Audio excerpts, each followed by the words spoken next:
Ситуация такова. Значит, смотрите, что такое домашняя студия? Домашняя студия – это, как правило, комната с прямыми углами. Да?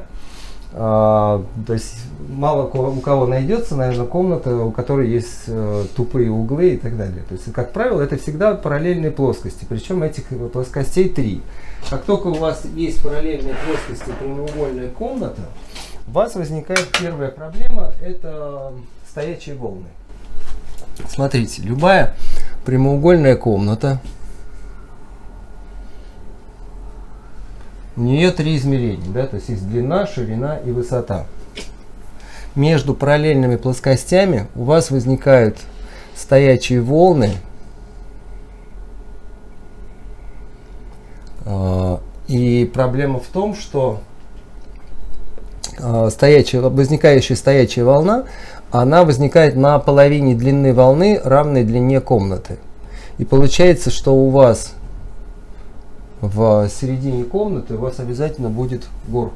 Это усиление по той частоте, на которой у вас образуется стоячая волна. Но и частота, равная длине волны комнаты, здесь будет узел, это значит будет провал. А вот здесь будет горб. Но и 4-кратное увеличение стоячей волны приведет к появлению еще 3 узлов. И у вас будет вот здесь узел на этой частоте, а на этой провал. Первая проблема. Соответственно, такие же стоячие волны у вас будут во всех 3 измерениях. То есть и вот в этой плоскости у вас будет, и по высоте тоже. По высоте мы нарисовать не можем. Поэтому первое, что мы должны определить, это определить частоты, на которых у нас образуются вот эти стоячие волны. И которые приводят к провалам, ямам и резонансам на различных частотах. Значит, как посчитать вот эту волну? Она равна, значит, по формуле длина волны равна скорости звука, разделенной на частоту. Соответственно, если у нас скорость звука, частота, допустим, 100 Гц, то длина волны будет считаться по формуле 340. Это 340, скорость звука в воздухе, 340 метров в секунду, деленное на 100. Соответственно, это будет 3,4 метра. Но стоячая волна возникает не на той частоте, которая равна длине волны, а на половине ее. Соответственно, мы делим эта частота будет не 100 Гц, а первый резонанс у вас будет на частоте 50 Гц. То есть вот это будет на 50, вот это будет на 100, а вот это будет, соответственно, на 200. Теперь как выбрать место в комнате? Из этого рисунка, я думаю, вам всем понятно и видно, что самая худшая точка для того, чтобы брать ее как контрольную точку, это центр комнаты. Потому что здесь у вас будет максимальное количество узлов и максимальное количество горбов. Понятно, о чем я говорю? Вот. Ну, исходя из той же формулы, вы можете посчитать, и зная размер вашей комнаты, да, то есть если вы перевернете эту формулу наоборот, то у вас получится, что частота равна скорости звука, деленная на длину волны. Ну и, соответственно, еще потом на 1/2 длину волны. То есть вы можете померить свою комнату и понять, какие частоты у вас являются проблемными и резонансными. Вычисляется достаточно точно, то есть если вы точно померяете длину комнаты, то частоту вы определите с точностью там, до 50 Гц. Могут быть нюансы, когда они не совсем параллельны и так далее, но в принципе это определяется. Да? Вот. То же самое вы можете посчитать и по длине комнаты. И также вы можете посчитать по высоте комнаты. Для того, чтобы избежать узлов и горбов в вашей комнате, есть одно очень хорошее правило. Это правило, ну, смотрите, вот если вы на этот график посмотрите, вы можете сказать, где максимально хорошая точка для того, чтобы у вас не было ни горбов, ни узлов? Смотрите, точно не здесь, да? точно не, соответственно, не здесь. Да? Так вот, правило такое. В любой прямоугольной комнате есть 4 точки, которые пригодны для того, чтобы считаться sweet spot. Это контрольная точка. Вот они, эти 4 точки. И в этом случае стороны соотносятся. Как вот эта часть должна быть равна 38% от общей длины комнаты. Соответственно, по второй плоскости то же самое. И по третьей то же самое. Это будет точка, когда у вас будет минимальное количество горбов и узлов. То есть в этой точке, какая бы комната у вас ни была, в этой точке у вас будет максимально линейная характеристика. Да? Вот. Дальше посмотрите. Значит, мы взяли длину волны 3,4 метра, соответственно, расстояние между стенами у нас тоже 3,4 метра вот в этой плоскости, да, мы определили. И, соответственно, мы получили проблемные частоты 50, 100 и 200 Гц. По другой стене у вас будут другие частоты, но они тоже будут. Да? Ну и, соответственно, по третьей плоскости. По третьей плоскости совсем трудно себя регулировать, потому что потолки, как правило, 2,6, 2,7. Ну вот здесь повыше, здесь есть другие проблемные частоты. Но 2,6, 2,7 вы не можете регулировать себя, поднять там на полметра выше, или опустить на полметра ниже, лечь на пол, чтобы у вас было комфортно. Поэтому эту плоскость практически мы не можем регулировать. Но в остальном вы можете регулировать. Теперь следующий важный момент. Значит, я сказал, эта точка называется sweet spot.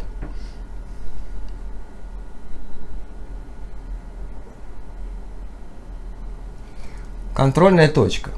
Исходя из этого графика, скажите, влияет ли как-то то, как вы расположены относительно? То есть вы расположены к этой стене или как-то по-другому? Как считаете? Влияет, наверное. Угу. Еще какие мнения? Еще мнения будут? Ну, если пропорции соблюдены, наверное, не влияет. Да, Александр, на самом деле абсолютно не важно, как у вас стоит мониторинг. Вы можете поставить его лицом внутрь комнаты, либо лицом наружу комнаты, к наружной стене. Важно только что, чтобы ваша голова находилась вот в этой точке. Вот это важно, да? То есть здесь у вас есть некоторая свобода действий. Вы не очень активны сегодня. Вот. Значит, смотрите, соответственно, вы понимаете, где у вас окно, где у вас дверь, где шкаф, где диван, но вы всегда можете найти наверняка одну из этих точек, которая будет вам удобна с точки зрения мебели и с точки зрения вашего положения, да, и найти и поставить свой мониторинг относительно этой точки. Все, что мы сейчас говорим, это, безусловно, не касается наушников. То есть в наушниках можете хоть в туалете сводить, это без разницы, абсолютно. Вот. Это мы говорим об акустике. И о акустике мы говорим уже начиная, там, по крайней мере, от 5 дюймов. То есть 5, 7, 8 дюймов акустика, для нее уже будет очень важна вот эта характеристика. Следующий момент. Значит, соотношение сторон. Есть золотое сечение, есть требования европейского broadcast к строительству студии. И есть требования по тому, как соотносятся стороны между собой. Я вам стараюсь дать не только информацию, но и дать понимание, почему именно так, а не по-другому. Значит, идеально золотое сечение — это когда стороны комнаты соотносятся у вас как 3, 4, 5. Понятно почему? Самое плохое соотношение, допустим, это 4, 4, 4. Что значит? Это значит, что у вас во всех трех плоскостях будет стоячая волна на одной и той же частоте. Ну, 4 метра, это значит, у нас будет чуть-чуть больше длина волны, значит, частота чуть ниже, то есть это будет близко к 40 Гц. Да? И у вас будет резонанс и ямы во всех трех плоскостях на одной и той же частоте. Также плохо 2, 4, 8. Также плохо 4, допустим, там 4, 8, 8. То есть практически это все равно одна и та же частота. Вот. Вот это соотношение, оно достаточно широко трактуется. То есть это не значит, что у вас, вот если у вас 3,2 метра, то все, вы уже не проходите. В пределах 20-30%, плюс-минус 20-30%, это все допустимо. То есть важно, чтобы, самое важное, это то, чтобы стороны не были кратными. Вот. Следующий момент. Следующий момент это как расположить акустику. В целом для студий, для профессиональных студий существует по крайней мере 3 мониторинговых линии. Это мониторы ближнего поля, мониторы среднего поля и мониторы дальнего поля. Ближнее поле это 1-1,2 метра от вашей головы до мониторов. Среднее поле 1,2-1,7 метра до мониторов. И дальнее поле это от 1,7 до 3,5 метров. Вот, соответственно, если вы в следующий момент, поскольку вы работаете дома, у вас нету 3 линий мониторов. У вас в лучшем случае это наушники и мониторы ближнего поля. Все, что мы называем, это 3, 5, 7 и в общем даже и 8 дюймов, это все-таки ближнее, максимум среднее поле. Соответственно, ваши мониторы должны быть расположены относительно вас, как равнобедренный треугольник с диагональю 1 метр. То есть расстояние между мониторами 1-1,2 метра. И расстояние от вашей головы до мониторов это тоже 1-1,2 метра. Вот это правило, оно спасает в 9 случаях из 10. То есть, если вы даже в хорошей комнате вы ставите мониторы больше, чем на 1,2 метра от вас, или разносите их шире между собой, вы тут же начинаете работать с комнатой, с задней стеной комнаты и так далее. И, соответственно, если вы выполняете это требование, и у вас мониторы расположены на расстоянии 1 метр от вас и метр между ними, широта стереобазы, то практически даже в плохой комнате вы, в принципе, получите достаточно приличный звук, потому что отклик комнаты, он не будет влиять на, собственно, на звучание мониторов, и вы будете слышать достаточно объективную картинку. Поэтому вот это вот правило, оно одно из самых важных и основополагающих. Так, теперь идем дальше по звукоизоляции. Ну, если почитать в интернете, то акустический поролон, Aurlex, Number One, и поскольку компании, которые выпускают, они хотят его продать как можно больше, то они вам рекомендуют обить вообще всю стену, начиная с потолка до пола. На самом деле это неправильно, потому что комната, заглушенная с потолка до пола, это фактически мертвая комната. Уже последние 30, то и больше лет ни в Европе, ни в Америке не строят мертвых комнат. Раньше это было очень популярно, очень актуально, всякие яичные коробки и так далее, и комнаты такие безэховые камеры, когда вы заходите, и вы свой голос фактически не слышите в этой комнате. Вот. Звукорежиссеры стали понимать и акустики, что никто не слушает музыку, обложившись подушками. Люди слушают музыку в нормальных комнатах, в нормальных помещениях, и сводить вы ее должны в условиях, приближенных к тому, что есть у людей дома.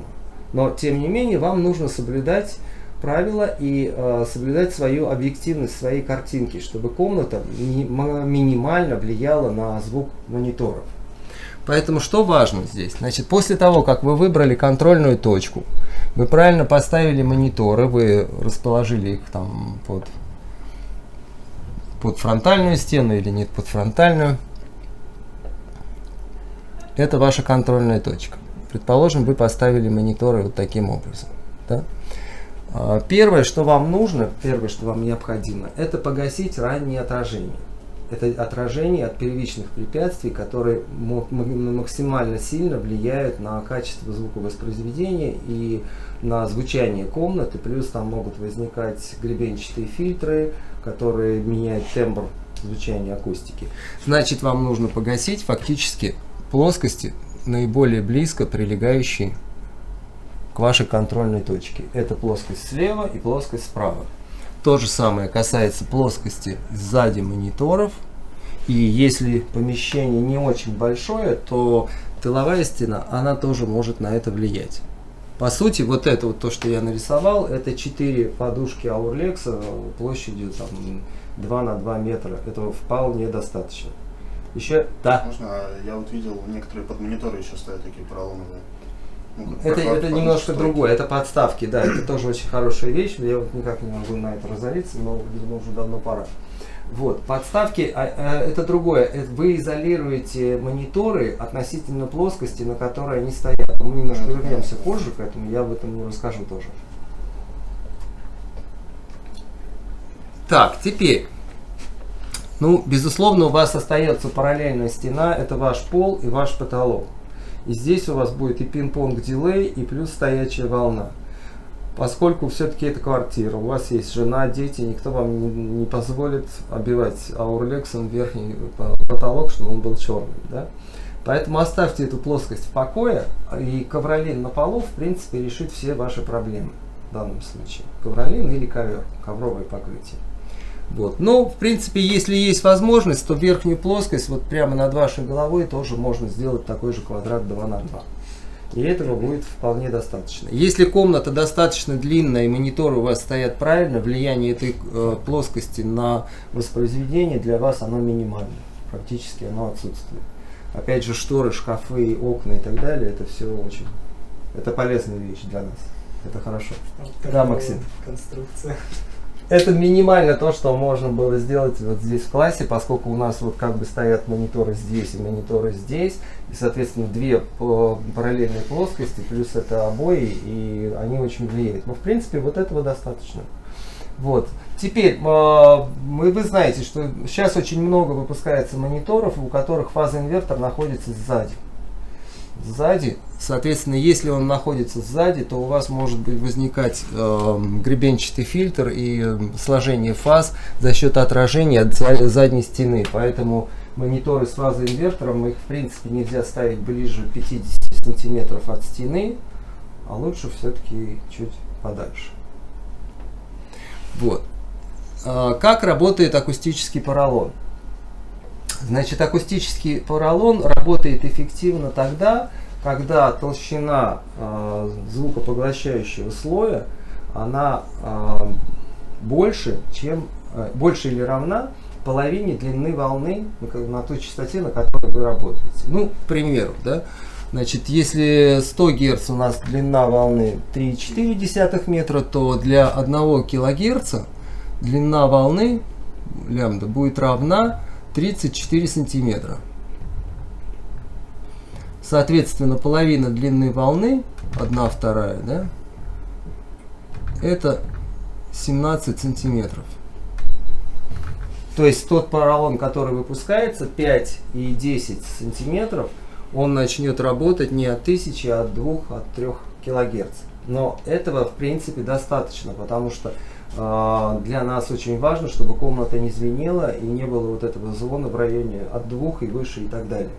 Поэтому толщина 10-15 сантиметров это очень хорошая толщина, и это вам эффективно погасит отражение в верхней части спектра. Вот. Так, теперь по поводу подставок. Но это вообще отдельная тема, это очень интересный разговор, потому что дело в том, что подставки, да, они изолируют ту поверхность, на которой у вас стоят мониторы, относительно от той поверхности, да, мониторы. И, соответственно, вот, допустим, история с Yamaha NS10M. Знаете, да, эти мониторы? С белыми вот этими. Да. Это вот, который индустриальный стандарт был там последний лет 30 назад. Дело в том, что эти мониторы правильно звучат и работают только тогда, когда они стоят на самой консоли, на микшерном пульте в горизонтальном варианте. Там характеристики меняются, на них влияет все.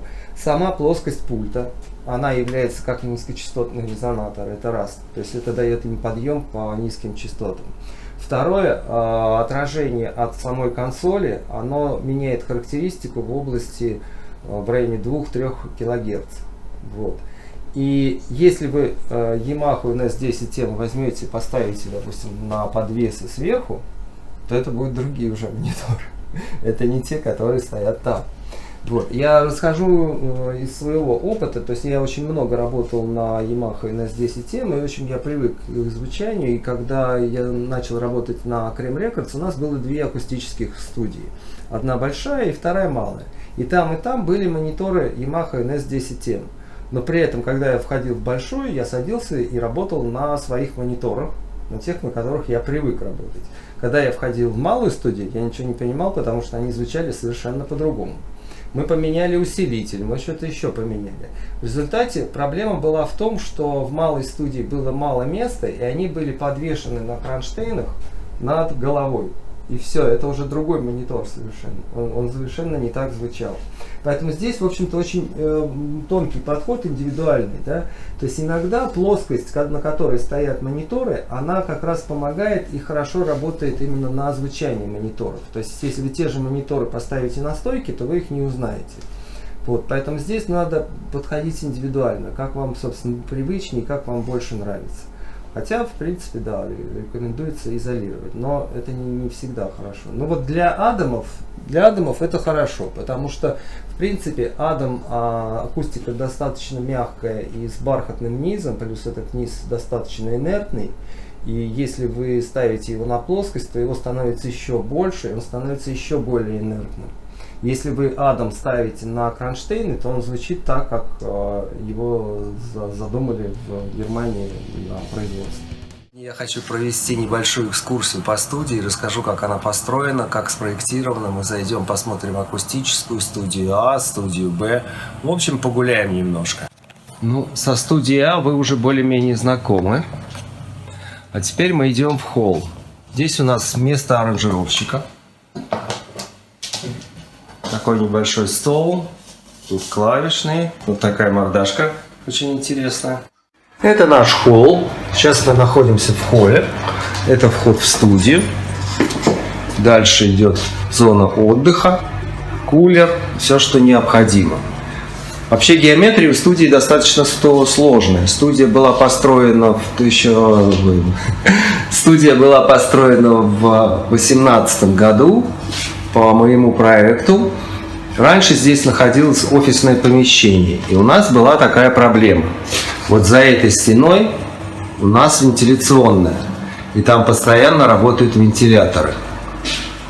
Поэтому соседство акустическое с такой стеной – это не очень хороший вариант. А вот за этой стеной у нас лифтовая. Это тоже пуск лифта, это удар по низам. Очень сильный. Раньше здесь было офисное помещение. Гипсокартоновые перегородки, ну и все вытекающие отсюда последствия. Мы все это сломали, спроектировали и построили все заново. Из-за того, что там у нас вентиляционная, а там у нас лифтовая, тонзал мы могли сделать только прямо посередине, расположив его между двумя студиями. Но тем не менее из студии Б можно писать вокал и барабаны. И из студии А тоже можно писать вокал или барабаны, потому что они обе соседствуют. Вот эти два стекла, они уходят в студию А это уходит в студию Б. У нас трансформируемые стены. Это прям для наушников.